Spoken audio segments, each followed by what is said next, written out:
Bihar news में स्वागत है आपका दोस्तों। मैं हूं फिरदौस गनी और आप देख रहे हैं केडीबी लाइव। दोस्तों आज हो चुका है महीने की पहली तारीख यानी कि 1 अप्रैल 2024। तो आज की पूरे बिहार की टॉप न्यूज लेकर आए हैं आपके लिए। दोस्तों वीडियो शुरू करने से पहले आपके लिए एक जरूरी सूचना है। सूचना यह है कि केडीबी लाइव का ऐप आ चुका है। आप केडीबी लाइव ऐप के माध्यम से पूरे बिहार की खबरों को देख सकते हैं सिर्फ 1 मिनट में। किसी भी खबर को अगर आप यूट्यूब या फिर फेसबुक में देखते हैं तो 3 से 4 मिनट या 5 मिनट ले लिया जाता है, लेकिन वही खबर आपको केडीबी लाइव ऐप में मात्र 1 मिनट में दिया जाता है। तो अगर आप बिहार की खबरों से इंटरेस्ट रखते हैं और अपने समय की कीमत समझते हैं तो आप केडीबी लाइव ऐप को इंस्टॉल करें और उसमें अपना अकाउंट बना लें और पूरे बिहार की खबरों को देखिए। तो चलिए फिर बात करते हैं आज की पूरे बिहार की टॉप न्यूज।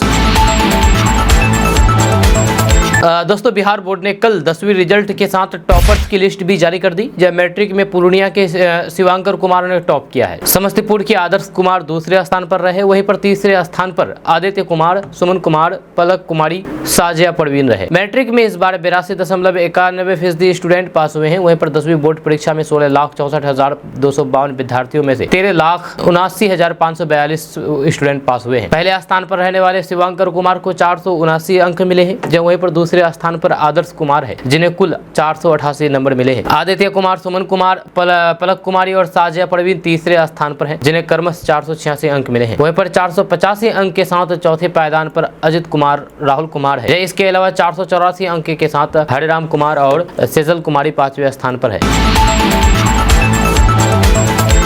बिहार की राजनीति से एक बड़ी खबर सामने आई है कि कांग्रेस के एक दिग्गज नेता ने पार्टी छोड़ दी है। जी हां, आपको बता दूं कि लोकसभा चुनाव से पहले बिहार में कांग्रेस पार्टी को तगड़ा झटका लगा है जब बिहार कांग्रेस के पूर्व अध्यक्ष अनिल शर्मा ने पार्टी ही छोड़ दी है। आरजेडी से कांग्रेस के गठबंधन और पप्पू यादव की पार्टी में एंट्री को लेकर के उन्होंने पार्टी छोड़ने का मुख्य कारण बताया है। इसके साथ ही उन्होंने बिहार में जंगल राज के लिए कांग्रेस को भी दोषी बताया है क्योंकि उसने आरजेडी का साथ दिया है। अनिल ने कहा कि अगर आरजेडी इस चुनाव में 4-5 सीट जीत गई तो फिर बिहार में जंगल राज का बनने का माहौल लगेगा। इसके साथ ही उन्होंने भाजपा या फिर किसी भी दूसरे दल में जाने की संभावना से भी इनकार कर दिया है, लेकिन सोनिया गांधी, राहुल गांधी के नेतृत्व में आलोचना की है। उन्होंने कहा कि कथनी और करनी में अंतर के कारण ही देश में कांग्रेस अस्वीकार होती जा रही है।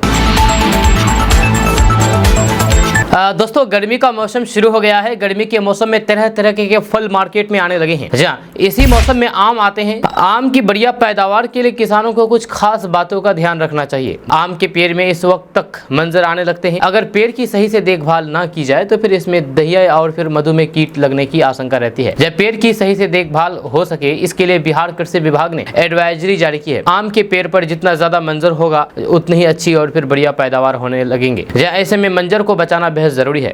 आम के मंजर को बचाने के लिए आपको समय समय पर मंजर पर कीटनाशक का छिड़काव करना चाहिए। या मंजर के बचाव के लिए किसानों को समय समय पर इसकी देखभाल भी करते रहना चाहिए। या इसके लिए किसानों को आम पर आए मंजर पर ये 3 छिड़काव करना चाहिए। इन कीटनाशकों का छिड़काव किसानों को मंजर के आकार के हिसाब से करना होता है। आपको बता दूं कि किसानों को मंजर निकलने से पहले छिड़काव करना चाहिए। इसकी शुरुआत एक कीटनाशक दवा के साथ करनी चाहिए। वहीं पर दूसरे छिड़काव के बारे में बात की जाए तो मंजर जब सरसों के दाने के बराबर हो जाए तब दूसरा छिड़काव करना चाहिए। इसके लिए कीटनाशक के साथ एक फफूंदनाश मिलाकर के छिड़काव करें। ऐसा करने से मंजर को पाउडरी मिल्ड्यू और फिर एंथ्रेक्नोज रोग नहीं लगता है। वहीं पर तीसरे छिड़काव के बारे में बात किया जाए तो जब आम के मंजर मटर के दाने के आकार के बराबर हो जाए तब तीसरा छिड़काव करना चाहिए, जहां इसमें कीटनाशक के साथ अल्फा नेप्थाइल एसीटेट एसिड मिला लें। अब तैयार कीटनाशकों को फफूंददानी में मिला करके छिड़काव करें। एक बड़ी खबर सामने आई है बिहार से कि बिहार में 95,000 शिक्षकों की नौकरी अब चले जाएगी। के पाठक ने निर्देश जारी कर दिया है, आदेश जारी कर दिया है। बिहार के करीब 95,000 गेस्ट टीचर की नौकरी जाने वाली है। एसीएस के पाठक के निर्देश पर शिक्षा विभाग ने बिहार के सभी अतिथि शिक्षकों को हटाने का समय निर्धारित कर दिया है। इसको लेकर कि बिहार माध्यमिक शिक्षा निदेशक कन्हैया प्रसाद श्रीवास्तव ने पत्र भी जारी करके सभी जिला शिक्षा पदाधिकारी को सौंप दिया है। दरअसल बिहार में फिलहाल कक्षा 9वीं और फिर 10वीं के लिए 37,847 और फिर कक्षा 11वीं और 12वीं के लिए छात्र छात्राओं को पढ़ाने के लिए 56,891 अतिथि शिक्षकों की सेवा सरकार द्वारा ली जा रही थी। जब बिहार में शिक्षक बहाली की प्रक्रिया संपन्न होने तक शिक्षा विभाग ने राज्य भर में कुल 94,738 गेस्ट टीचर को मानदेय के आधार पर नियुक्त किया था। अब जब राज्य में बड़ी संख्या में शिक्षकों की बहाली हो गई है और फिर अभी और भी शिक्षक बहाल किए जाने हैं तो फिर शिक्षा विभाग ने राज्य से विभिन्न स्कूलों में तैनात अतिथि शिक्षकों को हटाने का फैसला किया है।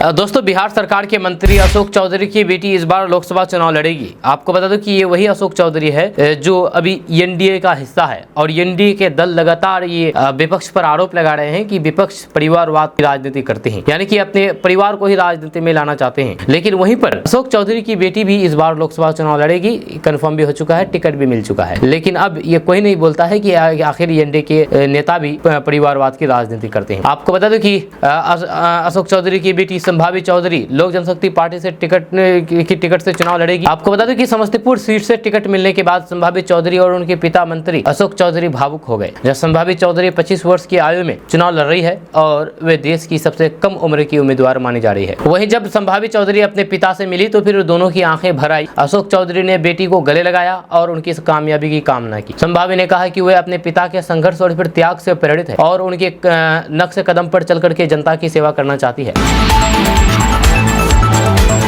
दोस्तों, बिहार के संसदीय कार्य मंत्री विजय कुमार चौधरी ने कहा है कि नियोजित शिक्षक से सरकारी शिक्षक बनने के लिए आयोजित सक्षमता परीक्षा के परिणाम के साथ ही सरकार का एक और वादा पूरा हो गया है। उन्होंने कहा कि परीक्षा में शामिल 95% शिक्षक पास हुए हैं। मुख्यमंत्री नीतीश कुमार ने बार बार कहा था कि ये परीक्षा ज्यादा कठिन नहीं होगी। जब परिणाम से भी ये प्रमाणित हुआ है। जहाँ चौधरी ने कहा है कि अधिकांश शिक्षकों को अपने पसंद का जिला भी आवंटित हुआ है। अब दूर के जिले में भेज दिए जाने की आशंका भी निर्मल साबित हुई है। जब बल्कि कई महिला शिक्षकों को तो फिर शादी के बाद के पसंद का ससुराल वाला जिला मिलने से पहले से ही ज्यादा खुश है। दूसरी तरफ पूरी प्रक्रिया इतनी नियमित और पारदर्शी तरीके से हुई है कि इसके विरुद्ध कभी कोई भी शिकायत भी की भी गुंजाइश नहीं है और कोई चुनौती भी नहीं दे सकता है। अब तो शिक्षक जरूर समझेंगे कि उनका असली हमदर्द कौन है।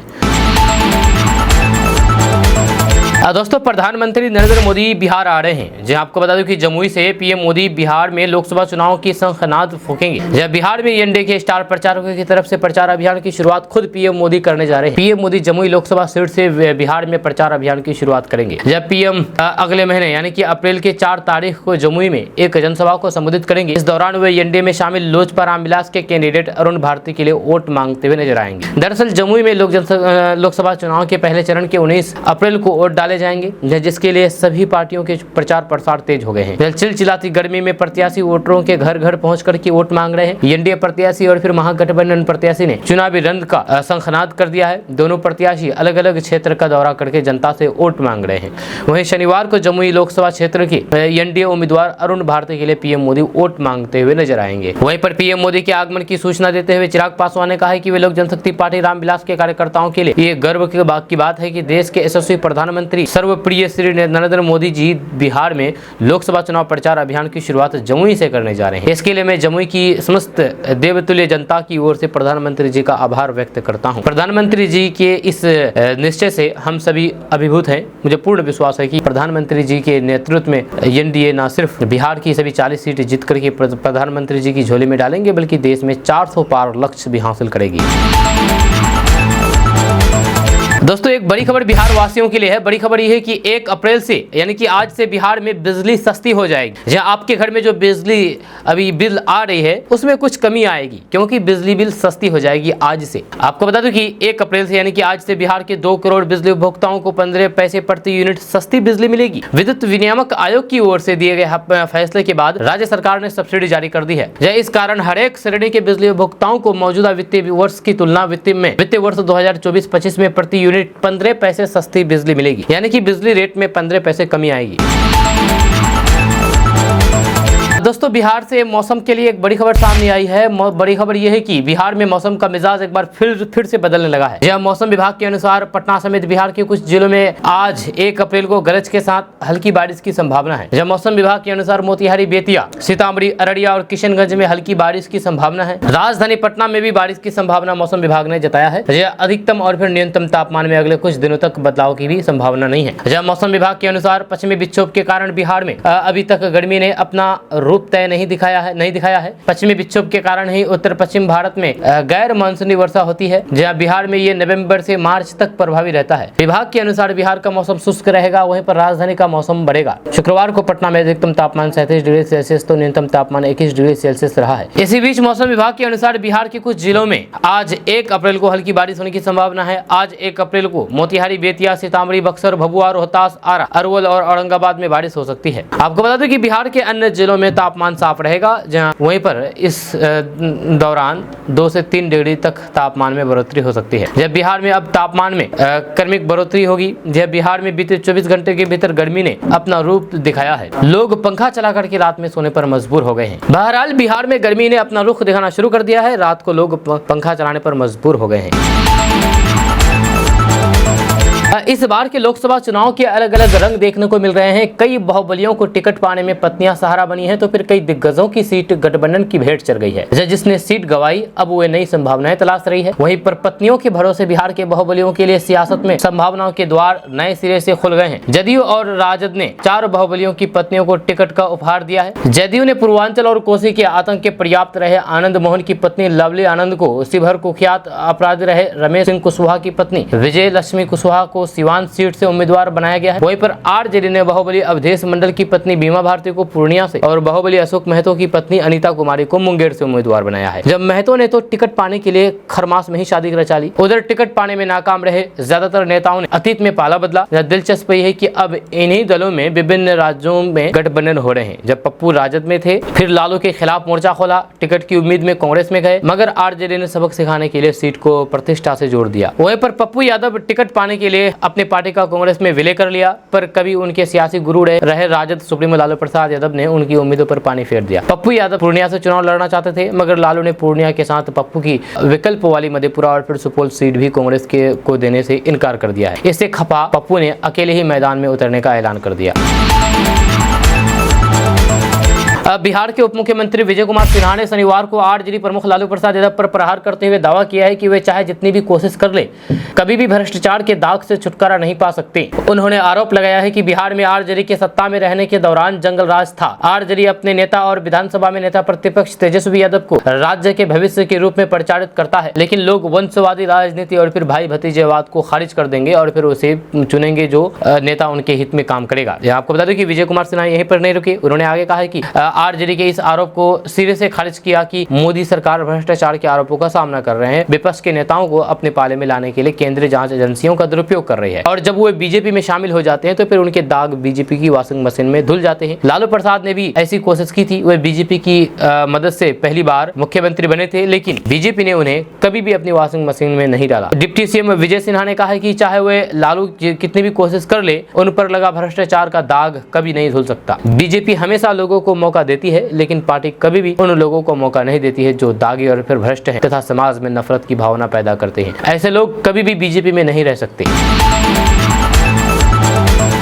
एआईएमआईएम बिहार में गंगा जमुनी तहजीब को बांटने की कोशिश कर रही है। ये कहना मेरा नहीं है, बल्कि बिहार सरकार के मंत्री दिलीप कुमार जायसवाल का है। आपको बता दें कि बिहार में राजस्व एवं भूमि सुधार विभाग के मंत्री दिलीप कुमार जायसवाल ने एआईएमआईएम और कांग्रेस पर जमकर के निशाना साधा। इस दौरान उन्होंने विपक्षियों पर कई आरोप भी लगाए हैं। उन्होंने कहा कि कांग्रेस और एआईएमआईएम के द्वारा चुनाव का जो माहौल बनाने का प्रयास किया जा रहा है, इस माहौल को किशनगंज की जनता एक्सेप्ट नहीं कर रही है। यह किशनगंज की जनता के बारे में सीधा सा एक ही मैसेज है कि ये गंगा जमुनी का एक ही बड़ा उदाहरण है, लेकिन एआईएमआईएम और फिर कांग्रेस के पास कोई हथकंडा नहीं है। सिर्फ वो किशनगंज की जनता को हिंदू और मुसलमान में बांटने का काम करती है। साथ ही उन्होंने कहा है कि कांग्रेस और एआईएमआईएम अंत तक बस एक ही काम करेगी कि किस तरह मुस्लिम वोट को यूनाइटेड किया जाए। उन्होंने आगे कहा है कि मुख्यमंत्री नीतीश कुमार को जो एनडीए से गठबंधन है वो एक ही वसूल पर है, और फिर वो वसूल है बिहार का विकास। वही मुख्यमंत्री नीतीश कुमार के नेतृत्व में बिहार आगे बढ़ रहा है। साथ ही उन्होंने कहा है कि यहाँ के नेताओं का एक ही मकसद है कि यहाँ के गंगा जमुनी तहजीब को बांटा जाए और पीएम मोदी और नीतीश कुमार के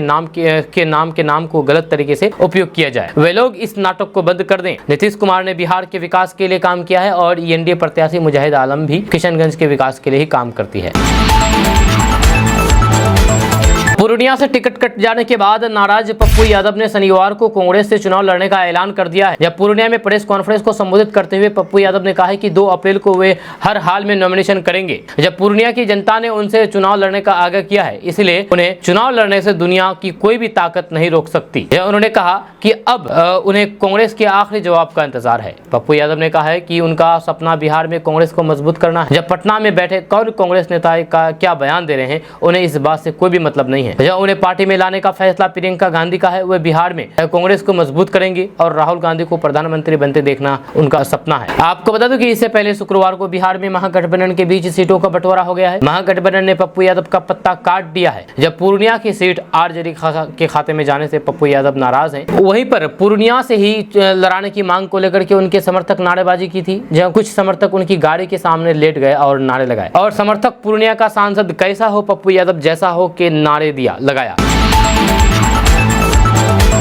अब बड़ी खबर जमुई से सामने आई है। यहाँ पर जमुई के महीसोरा चौक पर मायके से विदा होकर के ससुराल जा रही महिला अपने प्रेमी के साथ फरार हो गई। जी हाँ, जिसके कारण घंटों ड्रामे के बाद 112 पुलिस की टीम ने महिला प्रेमी और उसके पति को हिरासत में ले लिया है और पूरे मामले की छानबीन में जुट गई है। बताया जाता है कि लखीसराय के सिमरतरी कोरासी निवासी संजय कोरा की शादी 3 साल पहले जमुई के मिर्चा कोरासी निवासी रामजी कोरा की पुत्री नैया देवी के साथ हुई थी। शादी के बाद एक बेटी और फिर एक बेटे का जन्म हुआ था, जब उसके पति संजय कोरा दूसरे राज्य में जेसीबी चलाता था। जब उसकी पत्नी बरहट प्रखंड के बंजप्रिया गांव के रहने वाले छोटू मांझी से शादी के पहले ही प्यार करती थी। उसकी पत्नी बरहट प्रखंड के मांझीपियार गांव के रहने वाले छोटू मांझी से शादी से पहले से ही प्यार करती थी। वहीं पर पति के दूसरे राज्य में मजदूरी करने पर वह अक्सर अपने प्रेमी छोटू से मोबाइल पर बात करती थी। अक्सर उसके घर पर आना जाना भी होता था। दोनों के बीच शादी से पहले से ही प्रेम था, जो शादी के बाद तक चलता रहा। वहीं पर शनिवार को संजय कोरा पत्नी नैया देवी को उनके मायके से विदाई करा करके ससुराल ले जा रहा था। जैसे ही वे शहर के महेशौरी चौक पहुंचा,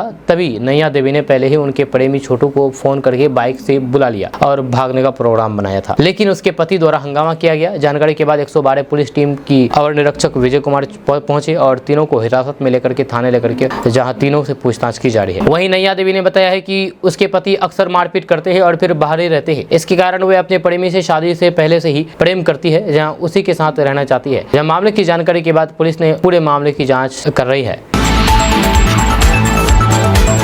दोस्तों, रमजान इस्लामिक कैलेंडर का 9वां माह है। इस पाक महीने में रोजा रख कर के लोग खुदा की इबादत करते हैं। लेकिन क्या आपको पता है कि ईद की नमाज से पहले जकात और फितरा देना सबसे पाक काम माना जाता है। जी हाँ, आपको बता दूं कि इस पाक महीने में ही हैसियतमंद मुसलमान जो जकात देना जरूरी होता है। कुरान पढ़ने के साथ साथ जकात और फितरा देने का भी बहुत महत्व है। जकात इस्लाम के 5 स्तंभों में से एक है। रमजान के महीने में ईद की नमाज से पहले जकात और फितरा देना हर मुसलमान के लिए जरूरी माना जाता है। आपको बता दूं कि रमजान के पाक महीने में ये हैसियतमंद मुसलमानों के लिए ये वाजिब है कि अगर उनके पास परिवार चलाने लायक धन दौलत है और उससे ज्यादा है, तो वे जितना ज्यादा है उसको उससे वो जकात निकाल करके बांट दे गरीबों में। इस्लाम के अनुसार इस दान को 2 भागों में विभाजित किया गया है, फितरा और जकात। आपको बता दें कि इस जकात के बारे में अगर बात किया जाए तो आमदनी से पूरे साल में जो बचत होती है उसका 2.5% हिस्सा किसी गरीब या फिर जरूरतमंद को दे दिया जाता है, जिसे जकात कहते हैं। अगर किसी मुसलमान के पास तमाम खर्च करने के बाद भी 100 रुपए बचते हैं, तो उसमें से भी 2.5 रुपए किसी गरीब को देना जरूरी हो जाता है, जिसे जकात माना जाता है। जकात में 2.5% देना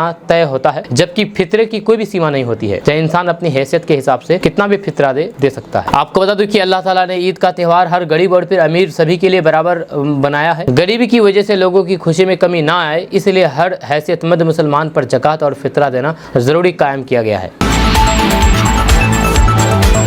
दोस्तों, बीएससी ने यानी कि बिहार विद्यालय ने 10वीं बोर्ड एग्जाम का रिजल्ट जारी कर दिया है। इस बार पूर्णिया के बेटे शिवांकर कुमार ने बाजी मारी है। वो बिहार बोर्ड के टॉपर बने हैं। उनके घर में बधाई देने वालों में की भीड़ लगी है। जहां एक न्यूज चैनल से बातचीत में उन्होंने कहा कि मुझे विश्वास था कि मेरा रिजल्ट बेहतर होगा। टॉपर बनकर के काफी खुशी मिल रही है। मेरी सफलता में माता पिता के साथ स्कूल और कोचिंग के शिक्षकों का योगदान रहा है। शिवांकर कुमार ने कहा कि तैयारी में शिक्षकों और परिवार का काफी ज्यादा साथ मिला है। जहाँ कितने घंटे पढ़ाई करते थे, इस सवाल पर उन्होंने कहा कि मेरे लिए समय कभी मायने नहीं रखा। शिक्षक जैसा कहते हैं, जो होमवर्क देते उसे मैं उस समय पर पूरा करता। जब सिलेबस को सही समय पर खत्म करना पहली प्राथमिकता थी। जब इसके बाद अभ्यास पर काफी समय दिया। शिवांकर ने कहा कि मैं एनडी की परीक्षा पास करके देश सेवा करना चाहता हूं। पूर्णिया के कृष्णापुरी यादव टोला निवासी संजय विश्वास के पुत्र शिवांकर कुमार ने कहा है कि विषय वस्तु पर पकड़ बनाने के लिए SCRT की किताबों का ही सहारा लिया है। जब स्कूल में शिक्षक जो बातें बताते उसे मैं नोट करता गया। जब दिए गए प्रश्नों का लगातार अभ्यास करता गया। जब वहीं पर शिवांकर के पिता संजय विश्वास ने कहा है कि मेरी कोशिश रही कि हर हाल में घर में पढ़ाई का अच्छा माहौल दे।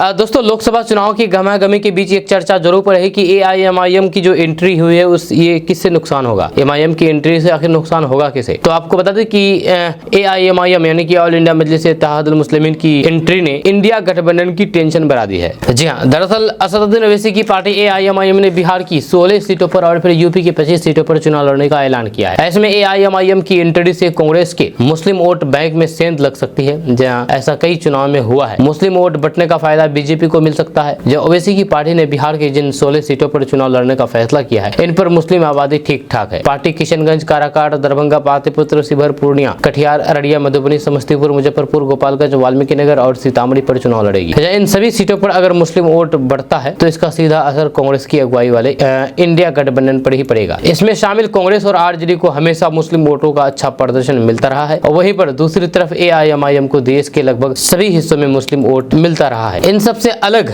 बिहार में ओबीसी की पार्टी का कहना है कि उसके 50% उम्मीदवार हिंदू रहेंगे। इसका मतलब है कि मुस्लिम वोट के साथ साथ पार्टी को हिंदू वोट भी मिलेंगे। हालांकि हिंदू वोट की संख्या कैंडिडेट के नाम पर निर्भर करेगा। जहां यूपी में असदुद्दीन ओवैसी पल्लवी पटेल के साथ मिलकर के तीसरे मोर्चा का ऐलान करने की तैयारी में है। ओवैसी यहां 25 लोकसभा सीटों पर चुनाव लड़ने जा रही है। जहां असदुद्दीन ओवैसी का यूपी में आना और पल्लवी पटेल के साथ गठबंधन करना समाजवादी पार्टी को नुकसान पहुंचा सकता है। यूपी में समाजवादी पार्टी की मुस्लिम वोट बैंक पर हमेशा अच्छी पकड़ रहती है, लेकिन ओवैसी की एंट्री से यहाँ पर वोट बढ़ जाएगा। यही नहीं, पल्लवी पटेल की पार्टी अपना दल कमेरावादी के साथ आने से पार्टी को कुर्मी वोट भी मिल सकता है। ये दोनों वोटर जिस सीट पर सबसे ज्यादा है वहाँ बसपा को नुकसान पहुंच सकता है। दोस्तों बिहार में अपराधियों का बोलबाला है। बिहार में बीजेपी के विधायक से ही 10 लाख रुपए की रंगदारी मांग ली है। जी हाँ, बिहार में अपराधी का हौसला इस कदर बुलंद है, आम लोगों को तो छोड़ ही दीजिए, यहाँ पर बीजेपी के ही विधायक से 10 लाख रुपए की रंगदारी मांगा जा रहा है। अब आप सोचिए कि बिहार में कानून व्यवस्था कहाँ चली गई है। आपको बता दूं कि बिहार में भागलपुर जिले की पीरपैंती थाना क्षेत्र में कुछ अपराधियों ने स्थानीय भारतीय जनता पार्टी के विधायक ललन पासवान से 10 लाख रुपए रंगदारी की मांग की है। जब वहीं पर पैसे नहीं देने पर जान से मार देने की धमकी दी गई है। विधायक के मोबाइल पर व्हाट्सएप मैसेज के जरिए धमकी दिया गया है। मामले को लेकर के विधायक ने एसएसपी से शिकायत की है। विधायक ने अपने परिवार की सुरक्षा की मांग की। जब पुलिस सूत्रों ने शनिवार को बताया है कि पीरपैंती विधायक क्षेत्र से भाजपा विधायक ललन पासवान के मोबाइल फोन पर अपराधियों ने मैसेज भेज करके 10 लाख रुपए रंगदारी मांगी है और पैसे नहीं देने पर पूरे परिवार को जान से मार देने की धमकी दी गई है। मैसेज पर लिखा गया है कि अगर 10 लाख रुपए नहीं दिए तो फिर परिवार समेत जान से मार देंगे। इस सिलसिले में भाजपा विधायक ललन पासवान ने राज्य के मुख्यमंत्री सहित पुलिस विभाग के वरिष्ठ अधिकारियों को लिखित सूचना देकर के अपराधियों को की शीघ्र गिरफ्तारी और फिर अपने परिवार की सुरक्षा की मांग की है। इस मामले में स्थानीय पुलिस 3-4 लोगों से पूछताछ करके हिरासत में लेकर के पूछताछ कर रही है। वहीं पर विधायक ललन कुमार द्वारा लिखित आवेदन में दिया गया है कि इसमें मोबाइल पर असामाजिक तत्वों द्वारा फिरौती और फिर जान से मार देने की धमकी का जिक्र किया गया है। मामले की जाँच एसडीओ कहलगांव के नेतृत्व में और फिर एक विशेष टीम गठित करके की जा रही है। अगर आप बिहार के रहने वाले हैं और सड़कों पर धड़ल्ले से गाड़ी दौड़ाते हैं और आपका नंबर प्लेट नहीं है तो अब आप सावधान हो जाइए, नहीं तो आप पर मुसीबत पड़ सकती है। आपको बता दूं कि बिहार के सभी जिलों के डीएम और फिर एसपी को बिना नंबर प्लेट के गाड़ी के खिलाफ सख्त अभियान चलाते हुए कार्रवाई करने के निर्देश दिए गए हैं। इसको लेकर के परिवहन विभाग ने सभी जिलों को निर्देश जारी कर दिया है। इसमें कहा गया है कि शोरूम के बाहर बिना निबंधन और फिर बिना हाई सिक्योरिटी नंबर प्लेट की गाड़ी निकली तो फिर संबंधित वाहन मालिक के साथ डीलर पर भी कार्रवाई की जाएगी। संबंधित वाहन कंपनी के डीलर पर जुर्माना और रजिस्ट्रेशन निलंबित करने की कार्रवाई भी की जा सकती है। जब परिवहन सचिव संजय कुमार अग्रवाल ने राज्य में लगी आचार संहिता और फिर कानून व्यवस्था का पालन करते हुए पालन के मद्देनजर बिना नंबर प्लेट की गाड़ियों पर सख्ती बरतने के निर्देश दिए गए हैं। दोस्तों बिहार के बाहुबली नेता विनय कुमार उर्फ मुन्ना शुक्ला शनिवार को आरजेडी सुप्रीमो लालू प्रसाद यादव से वैशाली लोकसभा सीट पर चुनाव लड़ने के लिए सिंबल लेने पहुंचे। इस दौरान मीडिया से बात करते हुए उन्होंने दलितों को लेकर के विवादित बयान दे दिया है। पत्रकारों से मुन्ना शुक्ला से पूछा गया है कि क्या उनकी उम्मीदवारी से वैशाली में भूमिहारों के वोट बंद हो जाएंगे, तो इस पर उन्होंने कह दिया कि हम भी भूमिहार हैं, चमार थोड़ी ना है। मुन्ना शुक्ला के इस बयान पर सोशल मीडिया पर इतना हंगामा हो गया कि शाम में ही उन्होंने माफीनामा भी जारी कर दिया है। जब मुन्ना शुक्ला ने शनिवार शाम को एक वीडियो जारी करके कहा है कि उसकी किसी से दुश्मनी नहीं है, दुर्भावना नहीं थी। उनका मकसद किसी को आहत करना या फिर दुख पहुंचाना नहीं था। अगर किसी को दुख पहुंचा है तो फिर वे उसके लिए माफी मांगना चाहते हैं, जहाँ वे हर वर्ग का सम्मान करते हैं। आपको बता दूं कि विनय कुमार शुक्ला उर्फ मुन्ना शुक्ला शनिवार दोपहर में पटना स्थित राबड़ी आवास पहुंचे थे। मीडिया से बात करते हुए उन्होंने कहा कि वे वैशाली से लोकसभा का सिंबल मांगने और फिर लालू का आशीर्वाद लेने आए हैं। इस दौरान उन्होंने दलित विरोधी एक बयान भी दिया। मुन्ना शुक्ला का ये बयान सोशल मीडिया प्लेटफॉर्म एक्स पर काफी ज्यादा वायरल हो गया। गया। एक्स पर विनय कुमार शुक्ला माफी मांगो हैशटैग भी ट्रेंड करने लगा। इसके बाद मुन्ना शुक्ला को अपने बयान पर माफी मांगनी पड़ी। आपको बता दूं कि मुन्ना शुक्ला की गिनती दबंग छवि वाले नेताओं में होती है। वे गैंगस्टर से राजनेता बने हैं। आगामी लोकसभा चुनाव में उनकी वैशाली लोकसभा सीट पर दावेदारी है। इस सिलसिले में उन्होंने आरजेडी सुप्रीमो लालू प्रसाद यादव से मुलाकात की थी। उन्होंने कंफर्म किया है कि वैशाली से उनका टिकट लगभग तय हो चुका है। कयास भी लगाए जा रहे हैं कि वे खुद लड़ने के बजाय अपनी पत्नी अनु शुक्ला को चुनावी मैदान में उतार सकते हैं। दोस्तों, बिहार में पूर्णिया सीट इन दिनों काफी चर्चा का विषय बनी हुई है। यहां से कांग्रेस नेता पप्पू यादव उर्फ राजेश रंजन अपनी दावेदारी छोड़ने को तैयार नहीं है। पूर्णिया सीट महागठबंधन के खाते में चली गई है। जहां इस सीट पर राजद ने बीमा भारती को प्रत्याशी बनाने का निर्णय लिया। ऐसे में इस सीट पर रस्साकसी अभी भी जारी है। जब बिहार के पूर्व डिप्टी सीएम तेजस्वी यादव ने भी इस पर खुल करके जवाब दिया है। मीडिया से बात करते हुए तेजस्वी यादव ने कहा कि पप्पू यादव का मामला हम लोगों का विषय नहीं है। हमारी पार्टी का जो गठबंधन हुआ है वह किसी व्यक्ति के साथ नहीं हुआ है, गठबंधन के साथ हुआ है। कांग्रेस से हम लोगों का बहुत पहले से गठबंधन है। तेजस्वी यादव ने आगे कहा है कि कांग्रेस के साथ बिहार में सीट बंटवारे पर जनवरी से ही बात चल रही, उसी समय सारी बातें तय हो गई थी, इसलिए इस मामले में ज्यादा टिप्पणी नहीं करना चाहिए। गौरतलब है कि पप्पू यादव टिकट नहीं मिलने को लेकर के काफी निराश हैं। यहाँ तक कि उन्होंने ये कह दिया है कि वे 2 अप्रैल को पूर्णिया सीट से नामांकन कर सकते हैं। वे निर्दलीय चुनाव नहीं लड़ेंगे। उन्होंने ये भी स्पष्ट कर दिया है कि वे कांग्रेस का झंडा लेकर के मैदान में उतरेंगे। इस बात को लेकर के बिहार में सियासत तेज हो गई है। महागठबंधन के तमाम नेता इस मामले में बयानबाजी कर रहे हैं।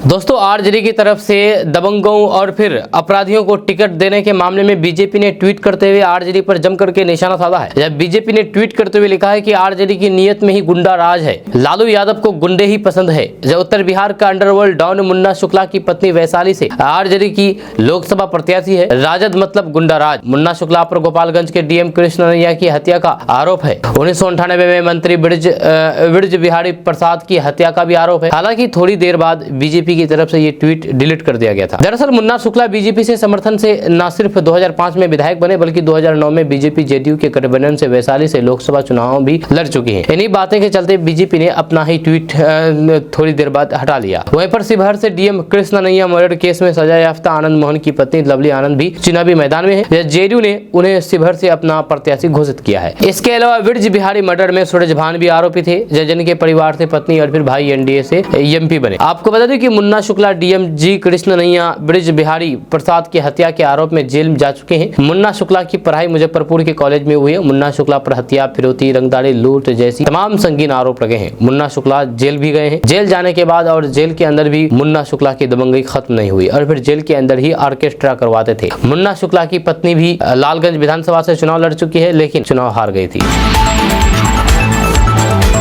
दोस्तों, बात करेंगे अब मौसम के बारे में कि आज का मौसम कैसा रहेगा। तो आपको बता दूं कि राजधानी समेत आसपास के क्षेत्र में आंशिक बादल छाए रहने की बूंदाबांदी संभावना है। जहां नाविकों को और फिर किसानों को इसे लेकर के अलर्ट जारी कर दिया गया है। लोगों को खुले स्थानों पर जाने से बचने के लिए कहा गया है। जिन जिलों में बारिश का अलर्ट जारी किया है वह है रोहतास, भभुआ, औरंगाबाद और गया एवं उत्तर भाग के 3 शहर अररिया, पूर्णिया, कटिहार, किशनगंज में हल्की वर्षा, मेघ गर्जन और फिर वज्रपात और कुछ स्थानों पर ओला गिरने के आसार है। इसे लेकर के ऑरेंज अलर्ट जारी कर दिया गया है। मौसम विभाग के अनुसार उप हिमालय पश्चिम बंगाल के आसपास चक्रवाती परिसंचरण का क्षेत्र बना हुआ है। इसके प्रभाव से मौसम में बदलाव की संभावना है। मैट्रिक परीक्षा का रिजल्ट जारी कर दिया गया है। बीएसईबी के अध्यक्ष आनंद किशोर ने समिति के सभागार में 10वीं का रिजल्ट जारी कर दिया है। जब मैट्रिक की परीक्षा में इस बार 16 लाख से अधिक छात्र छात्राएं शामिल हुए थे। जब मैट्रिक वार्षिक परीक्षा 2024 में शामिल होने वाले अभ्यर्थी बोर्ड की वेबसाइट www.bsebmetric.org एवं www.resultbiharboardonline.com पर जाकर के रिजल्ट चेक कर सकते हैं। इस बार बिहार बोर्ड द्वारा आयोजित मैट्रिक की परीक्षा में 16,94,000 परीक्षार्थी शामिल हुए थे, जिसमें 13,79,542 परीक्षार्थी पास हुए। जहां परीक्षा में कुल 82.91% छात्र छात्राएं सफल हुए। 4,52,302 छात्र छात्राएं फर्स्ट डिवीजन से पास हुए। इस बार मैट्रिक की परीक्षा में टॉप 10 में 51 स्टूडेंट ने अपनी भागीदारी सुनिश्चित की है। मैट्रिक की परीक्षा में पूर्णिया के रहने वाले शिवांकर कुमार फर्स्ट टॉपर बने हैं। शिवांकर ने कुल 479 मार्क्स हासिल किए हैं। वहीं पर समस्तीपुर के रहने वाले आदर्श कुमार सेकंड टॉपर बने हैं। आदर्श कुमार को 488 अंक हासिल हुए, जबकि जमुई स्थित सिमुलता विद्यालय के student Aditya Kumar third topper बने हैं। उन्हें 486 अंक हासिल हुए हैं। थर्ड टॉपर में कुल 4 स्टूडेंट शामिल है।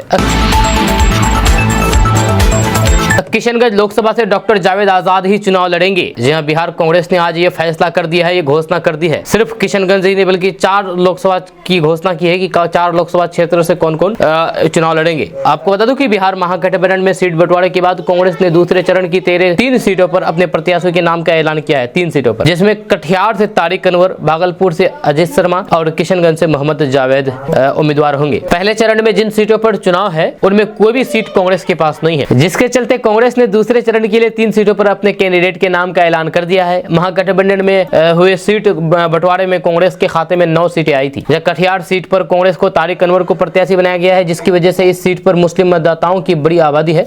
कटिहार से तारिक अनवर पहले भी सांसद रह चुके हैं। 1976 से 1981 तक बिहार प्रदेश युवा कांग्रेस के अध्यक्ष भी थे। वे 1982 से 1985 तक भारतीय युवा कांग्रेस के राष्ट्रीय अध्यक्ष भी थे। वे 1988 से 1989 तक बिहार प्रदेश कांग्रेस कमेटी के अध्यक्ष थे। बाद में उन्होंने कांग्रेस पार्टी से इस्तीफा दे दिया था और 1999 में राष्ट्रवादी कांग्रेस पार्टी में शामिल हो गए। 1999 में सोनिया गांधी के खिलाफ उनके विद्रोह के कारण उनके राजनीतिक करियर में एक बहुत बड़ा मोड़ आया। वे तब कटिहार लोकसभा सदस्य थे जब बिहार से लोकसभा चुनाव के कई बार विजेता थे। शरद पवार ने उन्हें महाराष्ट्र से 2004 में राज्यसभा का सदस्य बना दिया। जब वे राज्यसभा में उनका दूसरा कार्यकाल था, वहीं पर भागलपुर से अजित शर्मा को कांग्रेस ने टिकट दिया है। भागलपुर से उन्हें पहले अजित शर्मा की बेटी और बॉलीवुड एक्ट्रेस नेहा शर्मा के चुनाव लड़ने की अटकलें चल रही थी, लेकिन व्यस्त कार्यक्रम के चलते नेहा ने चुनाव लड़ने से साफ मना कर दिया था और अब उनके पिता अजित शर्मा भागलपुर से चुनाव लड़ेंगे। मौजूदा वक्त में अजित शर्मा भागलपुर से अभी कांग्रेस के विधायक है। वहीं पर किशनगंज से कांग्रेस ने मोहम्मद डॉक्टर जावेद आजाद पर दाव खेला है, जब उनके पिता भी कांग्रेस के विधायक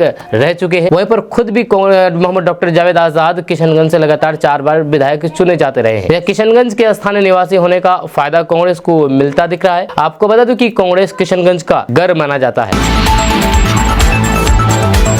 तुम तो धोखेबाज हो, वादा करके भूल जाते हो। रोज रोज मोदी जी जो तुम ऐसा करोगे, जनता जो रूठ जाएगी तो फिर हाथ मलते रहोगे। ये कहना है तेजस्वी यादव का। आपको बता दें कि दिल्ली के रामलीला मैदान में इंडिया महागठबंधन की रैली चल रही है। इस रैली में तेजस्वी यादव ये गाना गया कि तुम तो धोखेबाज हो, वादा करके भूल जाते हो। रोज रोज मोदी जी जो ऐसा करोगे, जनता जो रूठ जाएगी तो फिर हाथ मलोगे। तेजस्वी यादव ने ये गाना गा के प्रधानमंत्री नरेंद्र मोदी पर तंज कसा है। आपको बता दूं कि इससे पहले भी एक बार और तेजस्वी यादव गाना गा करके एनडीए सरकार पर तंज कसा था। इससे पहले पटना के गांधी मैदान में जो महारैली हुआ था, उस महारैली में भी तेजस्वी यादव ने एक गाना गा करके एनडीए सरकार पर तंज कसा था। आपका इसके बारे में क्या कहना है, नीचे कमेंट बॉक्स में कमेंट करके जरूर बताइएगा।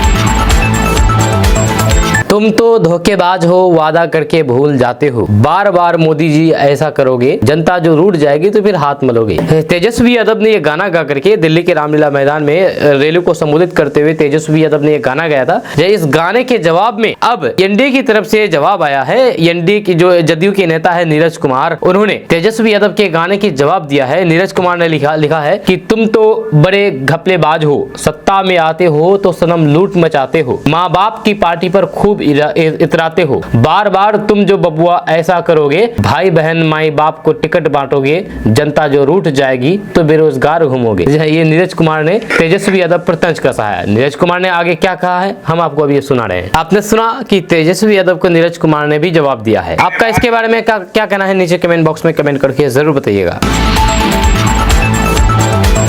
दिल्ली के रामलीला मैदान में अभी महागठबंधन की रैली चल रही है। इस रैली में राहुल गांधी ने सीधे प्रधानमंत्री नरेंद्र मोदी पर जम करके निशाना साधा है। राहुल गांधी ने कहा कि 2 मुख्यमंत्रियों को जेल में बंद कर दिया गया है, ये बहुत ही शर्मनाक घटना है और संविधान की हत्या है। राहुल गांधी ने कहा कि अगर डालना ही था तो 6 महीने पहले डालते या फिर 6 महीने बाद डालते, कोई फर्क नहीं पड़ता। आप चुनाव के महीने पहले ही डाल रहे हैं, इसका मतलब साफ है कि आप विपक्ष को डरा धमका करके उसको रखना चाहते हैं और चुनाव जीतना चाहते हैं। साथ ही साथ राहुल गांधी ने यह भी कहा कि कांग्रेस पार्टी के अकाउंट को फ्रीज कर दिया गया है। इलेक्शन कमीशन को अपने कह करके अकाउंट को फ्रीज कर दिया गया है। अगर उसी अकाउंट को 6 महीना पहले फ्रीज करते, साल भर पहले फ्रीज करते या 6 महीना बाद फ्रीज करते, साल भर बाद फ्रीज करते तो फिर फर्क नहीं पड़ता। लेकिन चुनाव के वक्त ये चीज करके आप विपक्ष का गला दबाने की कोशिश करते हैं और मैच फिक्स करके सत्ता में बने रहना चाहते हैं। राहुल गांधी ने सीधे प्रधानमंत्री नरेंद्र मोदी पर यह आरोप लगाया है कि वो जो कर रहे हैं, विपक्ष पर दबाव बनाने की कोशिश कर रहे हैं, तरह तरह के हथकंडा अपना करके, ये एक्चुअली एक्चुअली में वे सत्ता में बने रहना चाहते हैं और लोगों के माइंड वॉश करना चाहते हैं, उनके माइंड को ये भटकाना चाहते हैं कि देखिए इन लोगों ने ऐसा कर्म किया है तो इनका उसका फल मिला है। लेकिन एक्चुअली में ऐसा नहीं है, ये मोदी जी अपना सत्ता में बने रहने के लिए ऐसा कर रहा है। आपका इसके बारे में क्या कहना है नीचे कमेंट बॉक्स में कमेंट करके जरूर बताइएगा।